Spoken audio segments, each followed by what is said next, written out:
Alice, my wife of 9 years, and I were reading news off our respective tablets, having finished Saturday morning breakfast when the doorbell rang. Alice jumped a little at the interrupting chime. I'd noticed that she'd been a bit nervous and clingy for the past week or so, her clinginess leading to some mighty good love, much better than the dull, uninspired intimacy we'd had during the previous 6 months.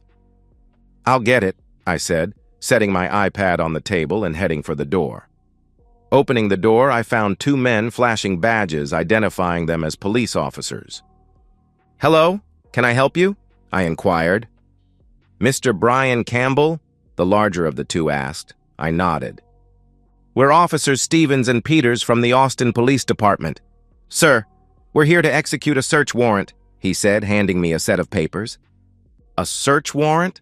I confusingly exclaimed. "For what?" "Sir, it's all explained in the warrant. We'll give you a few moments to read through it. You can also call your attorney if you feel the need. We would also like to speak to your wife, Alice Campbell, if she is available." "She's in the kitchen," I said, as I ushered the 2 officers into the foyer as I read through the warrant, finding that indeed the warrant was directed to my wife, Alice, and specifically to any firearms that she might own or possess and any property that may have belonged to a Mr. Conrad O'Brien. Walking with the officers back to the kitchen, I asked, "Does this have to do with that rich guy that was found dead last week? My wife works for one of his companies, but we don't know him. I've never even met the guy." Saying that, I looked up and saw my wife's face blanch and her eyes open wide like saucers. If they wanted a picture of a guilty face, they needn't look any further. "Alice, do you know what this is about?" I said with an edge to my voice. "They have a warrant to search our home, and the warrant implies that you have something to do with Conrad O'Brien's murder." "Sir, please let us ask the questions. If you'd please take a seat somewhere outside the kitchen, we have a few questions we'd like to ask Mrs. Campbell." "Is she under arrest?" I asked. "I really think she should have legal counsel present before you ask her a bunch of questions. Alice, do you want me to call my attorney and see if he can get someone to represent you?" "Yes, please," Alice meekly said, tears forming in the corners of her eyes. "That is her right, of course," one of the officers said. "Why don't we set up an interview for next week? Right now, we're just collecting evidence. No one is under arrest. Actually, we'd like to interview you as well, Mr. Campbell. We can do it down at the station at the same time that we interview your wife. Of course, you are entitled to legal representation during the interview if you so choose. One more thing, sir. Do you have any firearms in the house that we should be aware of? First, I'm happy to talk to you here rather than down at the station. I never met O'Brien and have nothing to hide. Second, yes, I own a few guns. All of them are locked in my gun safe, except for one of my handguns that is in the drawer of my bedside table. Could Officer Peters accompany you to retrieve the gun in the bedside table, and then could you open your gun safe so that we can have a look?" he asked. Knowing I didn't have much of a choice and wanting to appear cooperative, I responded, "Sure, follow me, it's right this way," leading Officer Peters to the master bedroom. Once there, I pointed at my bedside table. "It's in the top drawer." With gloves on, Officer Peters opened the drawer and carefully removed my Taurus Judge using an evidentiary rod and placing the gun into an evidentiary bag. "Thank you, sir. Could you please take me to your gun safe?" he asked. "Sure, right this way," I said, leading him to my office. Once there, I entered the combination and opened the large, heavy door of the gun safe. "Sir, we are going to take all of the firearms to our lab for testing. We'll give you a receipt for the items we remove before we leave. Once the items have been cleared, they will be returned to you." "All right," I said, knowing I didn't have a choice in the matter. Peters spoke into a small microphone. "Michaels, I need you and your team to come in here and start inventorying the owner's firearms." "All right, boss. Be right there," I heard a voice through Peter's speaker. In moments, Michaels and his team were in my study with evidentiary containers and bags to inventory and remove the guns. I looked at Peters and he nodded, and then he cleared his voice. "All right, guys. We're here to search the premises for any items listed in the warrant.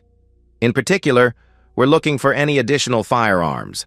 Michaels will assign each of you a search area. Let's get busy." For the next several hours, the team spread out and thoroughly searched our house and our 2 cars that were in the garage. While they weren't destructive, our house was certainly a mess when the search was called off. We waited about 10 minutes while the CSI team and the 2 officers conferred in their vehicles. I kept looking at Alice, giving her my best, "What the hell is going on?" look. Officer Peters then knocked on the door. I answered, and he handed me a receipt and thanked me for our cooperation with the search, as if I had a choice. I nodded, looking through the receipt, noting that all they took were firearms, 5 long guns and 4 handguns. He asked if he could speak to Mrs. Campbell for a moment, and I again ushered him into our home. Alice was still at the kitchen table. Her head was down, and it looked like she might have been crying. The officer gently said, "Mrs. Campbell?" To which she looked up. He handed her a copy of his business card and said to make sure she set up an interview at the station sometime this week when her attorney was available. She nodded and said, "Okay." He then asked if he and his partner could interview me in my study and that I had a right to have a lawyer if I wanted. I said I didn't need an attorney as I'd never met O'Brien, and I had nothing to hide. The interview was thorough but didn't last more than an hour since I'd never even met O'Brien. As the husband, they wanted to see if I might have an axe to grind with the jerk who was apparently having an affair with my wife and check out any alibi that I offered. They asked about my whereabouts on the night O'Brien was murdered. I asked which night it happened, and they told me the date. I opened my iPhone and looked at my calendar. I was visiting a friend of mine, Lee Rogers, out at his place. Alice told me that she was going to spend the night with her aunt in Fredericksburg, so I called Lee and he invited me over. When asked what we did, I said that we had dinner with Lee's wife, Pat. We talked for a while after dinner, and then Lee took me up in his private plane as he is an avid pilot. I explained that his neighborhood, Breakaway Park Fly-In Community in Cedar Park, has a private runway, and many of the residents, including Lee, have their own private planes and hangars. It appeared the officers knew of the neighborhood. I told him that we took off sometime around 8 p.m. and returned about an hour or so later. They asked who flew the plane, and I said that I was not a pilot, but Lee had been a pilot for years in the military, so I was quite comfortable flying with him. They indicated that they might need to corroborate my story, so I gave him Lee's full name, address, and phone number. Later, I talked to Lee and found out that the officers interviewed Lee and Pat at their home, who both corroborated my story. They also provided the officers with surveillance footage that they obtained from the HOA. The footage was captured by a camera pointed at the runway, showing planes as they took off and landed at the airstrip. The footage confirmed that Lee's plane took off at 8:05 p.m. and returned at 9:15 p.m. The officers thanked me for my cooperation and left. I returned to the kitchen and confronted my wife. "What the hell was that all about? You work for one of his companies, but I didn't think that you had ever met this O'Brien jerk. What the hell is going on, Alice? Were you having an affair with that jerk?" She looked up at me, her lower lip quivering and tears shedding from her eyes. She wailed, "I'm so sorry," as she jumped from her seat and bolted to our bedroom, closing and locking the door behind her. The next week was a whirlwind of activity. The local news stations found out about the executed search warrant and hounded Alice and me for an interview or comments. Conrad O'Brien's murder was the top local news. We said nothing, just like her attorney told us. My attorney had referred Alice to Ted Walker, a criminal defense attorney in town. For some reason, Alice didn't want me to be in the meeting she scheduled with Ted for Monday afternoon. Something sure wasn't right. O'Brien had made millions in software and online ventures, his companies once employing over 1,000 people locally before moving much of his development work to India several years ago to cut costs. Still, he was frequently in the news, often for some type of philanthropy, and he still employed quite a few people, including Alice. Rumor was, however, that old Conrad was a womanizer, and he especially liked to bed attractive married women. Walker arranged for a sit-down interview with Alice at the police station for Friday morning at 9:30 a.m. She relayed that Ted thought that the police were just fishing for information and that he doubted that anything would come of it. Well, Ted couldn't have been more wrong. I received a call from a distraught Alice around 11:30 on Friday morning telling me that after the interview, the police placed her under arrest and charged her with Conrad O'Brien's murder. She was booked and put into a cell of the women's jail downtown with a bail hearing scheduled for the following Monday. I asked if I could come to the bail hearing and was told that it was not open to the public. Late Monday afternoon, I received a call from Alice. Sounded like she had been crying. She said her bail was set at $500,000 and she asked me to post bail for her.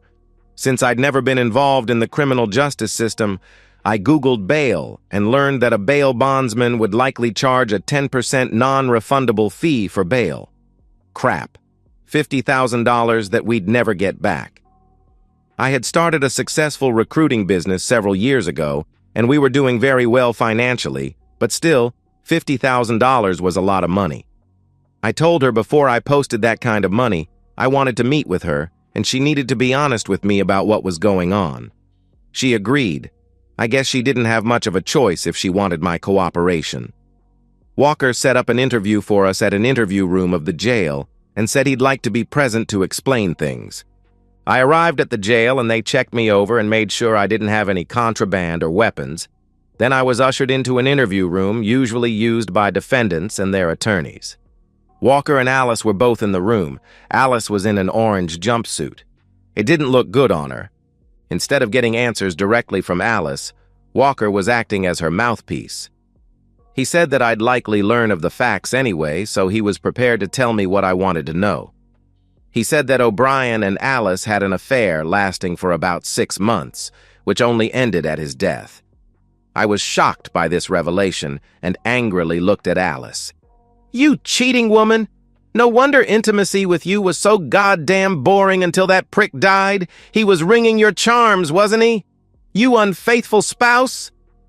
Alice sat there looking stunned and sad at my outburst, bowing her head and crying.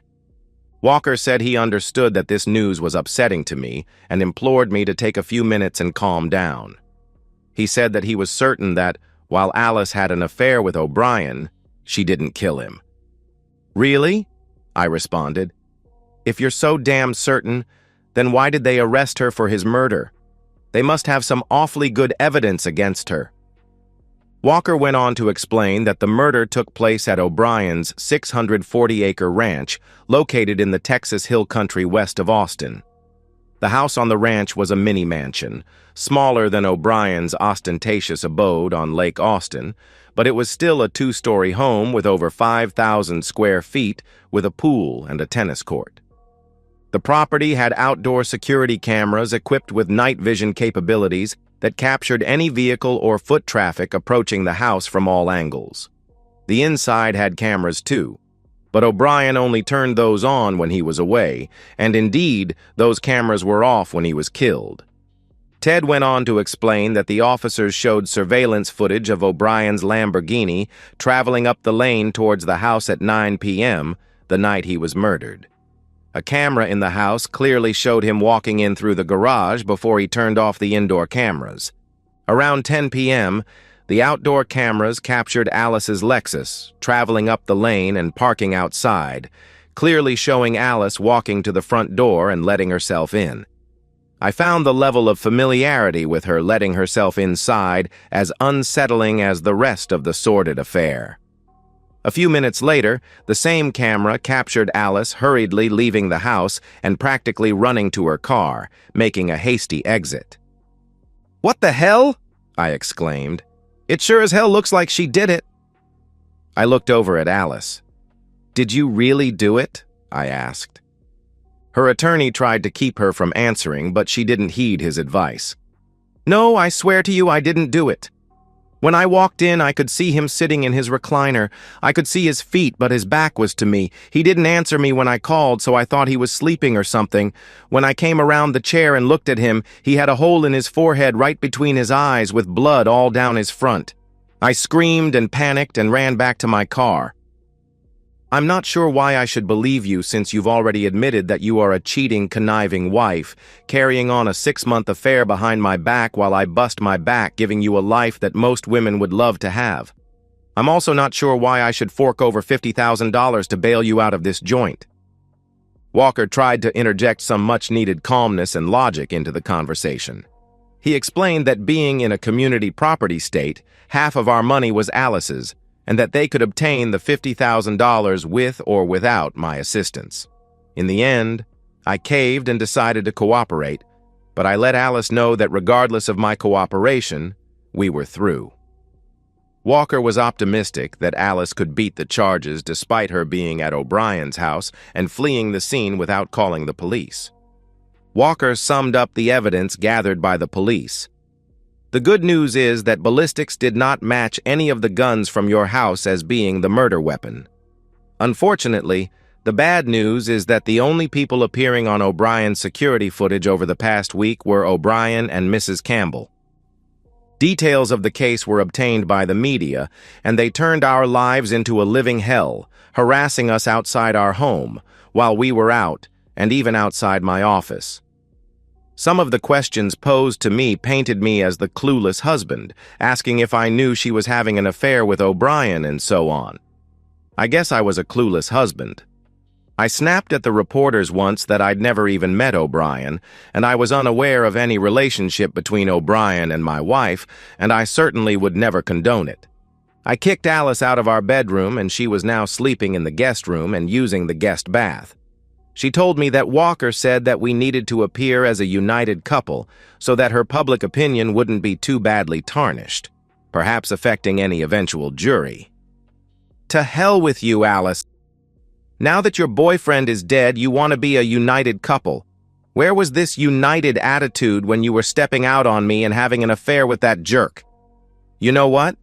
After hearing Walker outline the state's evidence, I think you did it. Not only are you a conniving, cheating woman, but you're also a cold-blooded murderer. I'm glad the state has kept my firearms until the case is over. I can't trust you as far as I can throw your sorry back. I've even installed a deadbolt on my bedroom door so you can't get to me while I'm sleeping." In response, she looked with a shocked expression. At least she was getting good at that. The DA met with Walker and Alice several times to try to work out a plea deal. They hammered out an involuntary manslaughter deal with a 2-year sentence of which she'd have to serve 1 year before being eligible for parole. Why the light sentence? I guess the state's case had a big problem with motive. Why would Alice want to kill O'Brien? By all accounts, he was good to her and treated her to nice things, even setting up a secret bank account to which he funneled money. When I found out about her secret account, I insisted she pay me back for the $50,000 I had fronted for her bail. They also had a problem that, despite their best efforts, they had been unable to find the murder weapon. While Alice maintained her innocence, Walker implored her to take the deal as the evidence, other than motive and murder weapon, was stacked against her, and the plea deal was quite favorable. Why take a chance that a jury would throw the book at her? The jury was not going to sympathize with a woman carrying on a 6-month affair, and the cameras showed that only she and O'Brien were at the house. Tearfully, she finally agreed. At court a week later, the judge approved the plea deal and ordered Alice to appear for intake at the women's prison in 2 weeks. Leaving the courtroom, I had her served with my divorce petition. Nothing like hitting a cheater when she's down. The day before she was to report to prison, Alice asked if I would sit down and talk with her. She disgusted me, and I really didn't want to talk to her, so I told her I'd talk to her if, after our discussion, she would agree to sign the divorce petition. She agreed, so I had my attorney plan on being at our house at 7 p.m. with his notary. The divorce was a standard 50-50 split, except she didn't receive any interest in my business, and no alimony. The combined assets also included the $250,000 that had been in her secret account given to her by O'Brien. I didn't care that it was cheater money. It worked the same as any other money, and helped keep her from clawing at my assets. My attorney and his notary are going to be here in an hour. After that time, you agree to sign the paperwork, right? Yes, I'll sign the paperwork. Thanks for talking with me. I wanted to tell you that I am so sorry for ever getting involved with Conrad. I was at a low point, and you were working a lot of hours. We met at a coffee shop, and he charmed me, made me feel good about myself at a time when I was feeling like crap. That's no excuse, however. I knew who he was, and that he owned the company I worked for. I'd also heard the rumors that he was a womanizer and had a reputation for going after married women. I have to admit that I was flattered that he came after me. You're a beautiful woman. I'd be surprised if he didn't chase after you. To which she smiled briefly, appreciating my compliment. I also wanted you to know that I never stopped loving you even when I was seeing him.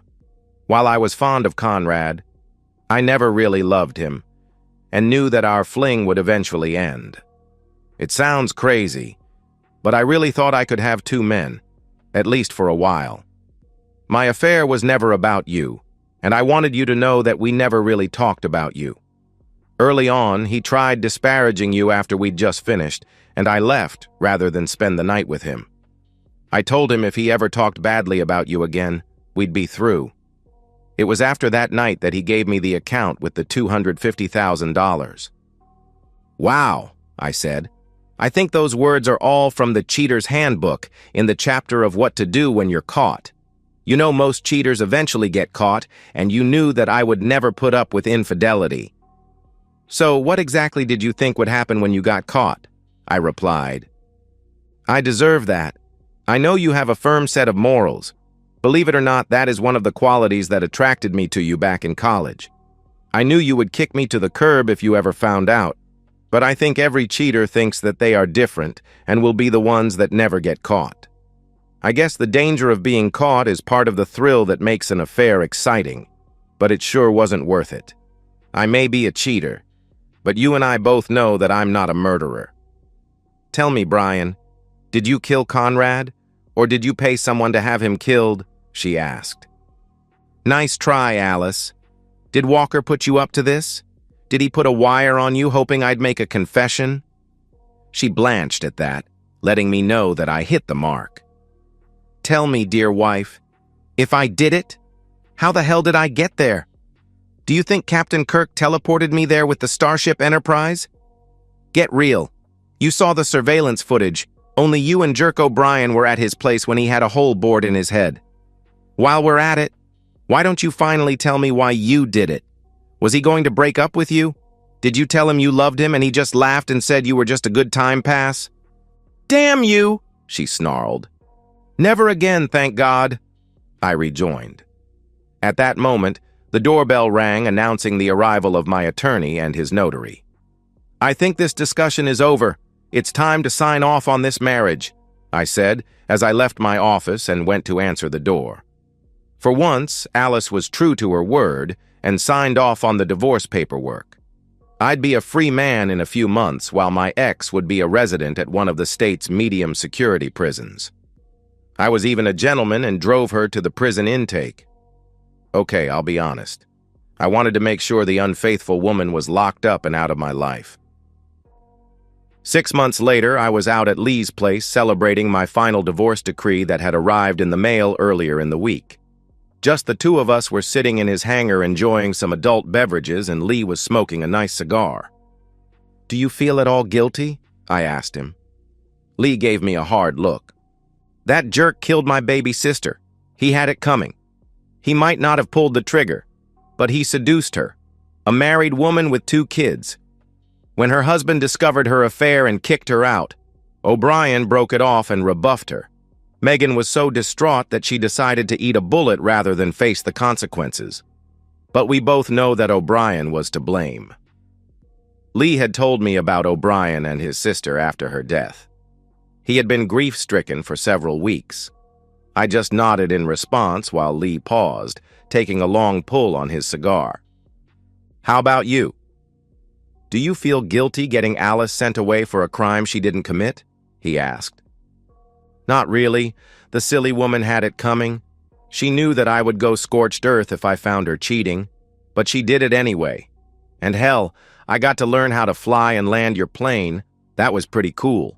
Besides, somebody had to stop O'Brien from chasing more and more married women and ruining even more marriages. Too much damage. Unfortunately, our courts and legal system don't seem to give a damn. Sometimes morals and laws don't align. You got that right, brother, Lee said, tilting his long-necked beer towards me, and we clinked bottles. We sat in silence for a while, enjoying the evening. We never really talked about it afterwards. How tough was the operation for you? How did it feel when you put that bullet between Jerk's eyes? I asked. Recoil. That's what I felt, Lee said and laughed. I knew Lee had served in special forces and had likely killed many bad guys, but our mission was still pretty tricky. After his sister's death, Lee had planned on taking O'Brien out. His training taught him to carefully plan everything, and I had to admit his plan was ingenious. I'd known Lee for several years and we were good friends, often going fishing and hunting together. He had carefully scouted O'Brien's hill country home. Before her death, his sister even told him that O'Brien kept outward-facing cameras on, but turned off the indoor cameras when he was there, intel that greatly helped his planning. I discovered my wife's affair shortly after it started. A text from O'Brien popped up on her phone with an innocuous message, probably a code for hooking up. The link between Lee's sister Megan and Alice was that they both had worked for one of O'Brien's companies.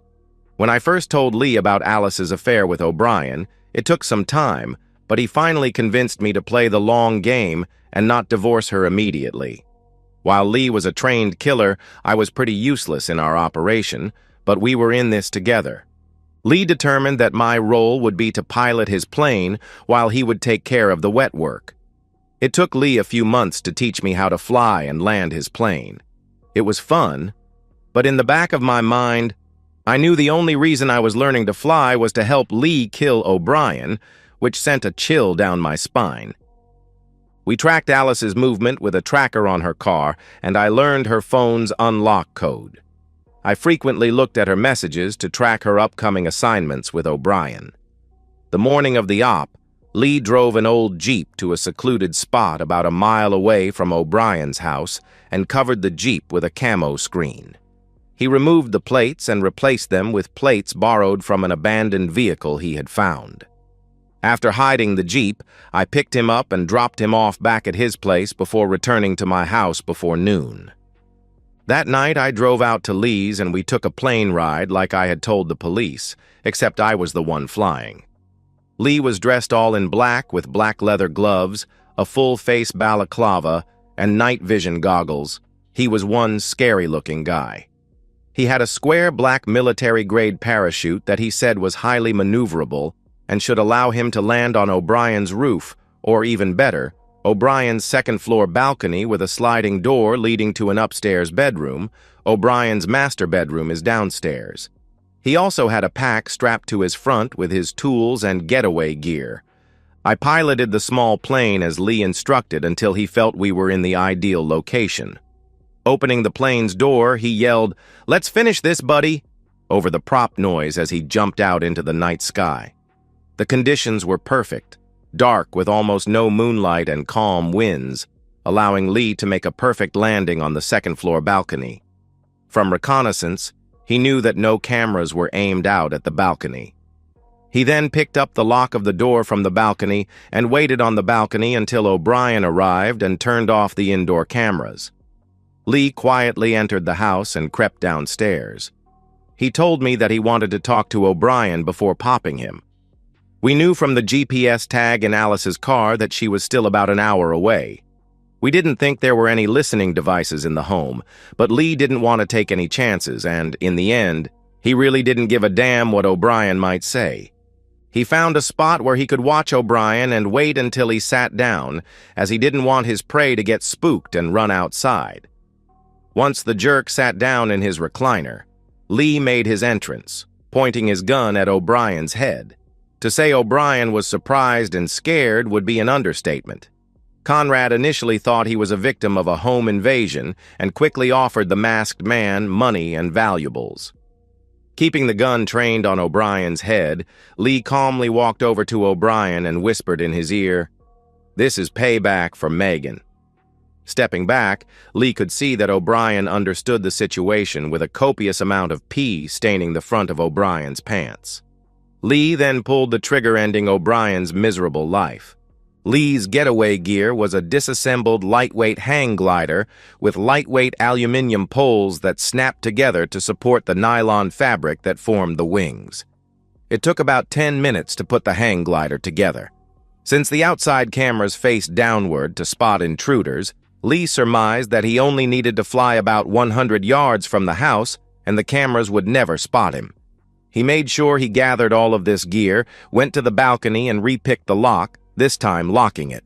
He shimmied his way onto the roof from the balcony, pulling the assembled hang glider from the balcony to the roof using a rope that he had tied.